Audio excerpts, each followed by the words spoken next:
Good evening everybody. मेरा नाम doctor Shubhra Mishra है। मैंने रिसेंटली ही गैस्ट्रो लिवर हॉस्पिटल कानपुर को ज्वाइन किया है एज अ कंसल्टेंट गैस्ट्रोएंटरोलॉजिस्ट। मैंने अपना MBBS और MD मेडिसिन मौलाना आज़ाद मेडिकल कॉलेज न्यू दिल्ली से किया था और उसके बाद मैंने PGI चंडीगढ़ से DM किया था गैस्ट्रोएंटरोलॉजी में।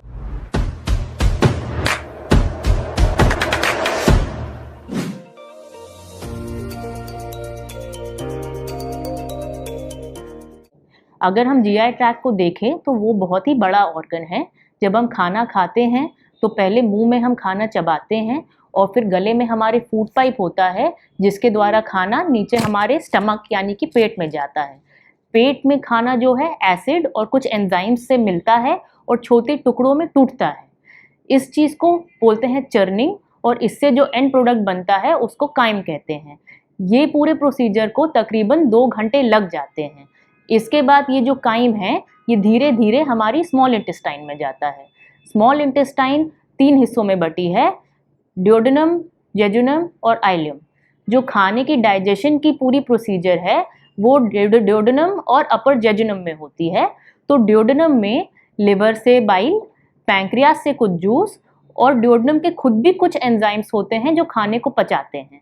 एक बार खाना पच के छोटे छोटे न्यूट्रिएंट्स में टूट जाए तो ये न्यूट्रिएंट्स जो हैं ये इंटेस्टाइन की लाइनिंग के थ्रू अब्जॉर्ब हो जाते हैं। ये जो इंटेस्टाइन की लाइनिंग है इसको विलाई कहते हैं। एक बार ये न्यूट्रिएंट्स अब्जॉर्ब हो गए तो फिर जो अनपचा खाना है और जो फाइबर है वो लार्ज इंटेस्टाइन में चला जाता है। लार्ज इंटेस्टाइन में इन अनडाइजेस्टेड फूड मटेरियल से पानी रीअब्जॉर्ब होता है और अल्टीमेटली लैट्रिन बनती है। ये लैट्रिन जाके हमारे रेक्टम में स्टोर हो जाती है। जैसे जैसे रेक्टम का प्रेशर बढ़ता है वैसे वैसे हमें फीलिंग आती है कि हाँ लैट्रिन जाने का अर्ज आ रहा है और जब हमें ये अर्ज आता है तो एनल कैनाल के थ्रू लैट्रिन शरीर से बाहर निकल आती है। तो खाने की डाइजेशन में सबसे इम्पॉर्टेंट ऑर्गन्स हैं स्टमक और स्मॉल इंटेस्टाइन। अगर स्टमक में एसिड कम या ज़्यादा बन रहा हो या स्टमक में कोई घाव हो, अल्सर हो, तो खाना ठीक से छोटे टुकड़ों में नहीं टूट पाएगा। इसी तरह अगर स्मॉल इंटेस्टाइन की विलाई में कोई गड़बड़ी हो या स्मॉल इंटेस्टाइन में पैंक्रियास का एंजाइम और लिवर का बाइल ना आ रहा हो तो डाइजेशन ठीक से नहीं हो पाएगा। अगर ऐसा होता है तो जो अनडाइजेस्टेड फूड है वो जब लार्ज इंटेस्टाइन में पहुंचेगा तो जो लैट्रिन बनेगी वो होगी बदबूदार, उसमें बहुत हवा होगी और साथ में बहुत भारी लैट्रिन होगी।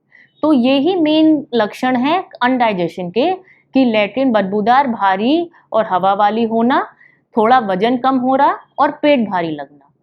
अपर जीआई एंडोस्कोपी एक प्रोसीजर होता है जिसमें हम लोग रबर की एक ट्यूब मुंह के थ्रू गले में डालते हैं और गले से स्टमक और अपर पार्ट ऑफ इंटेस्टाइन को देखते हैं। इससे हमें दिख जाता है कि स्टमक में कोई घाव या अल्सर तो नहीं, साथ में स्मॉल इंटेस्टाइन में कोई घाव या अल्सर तो नहीं।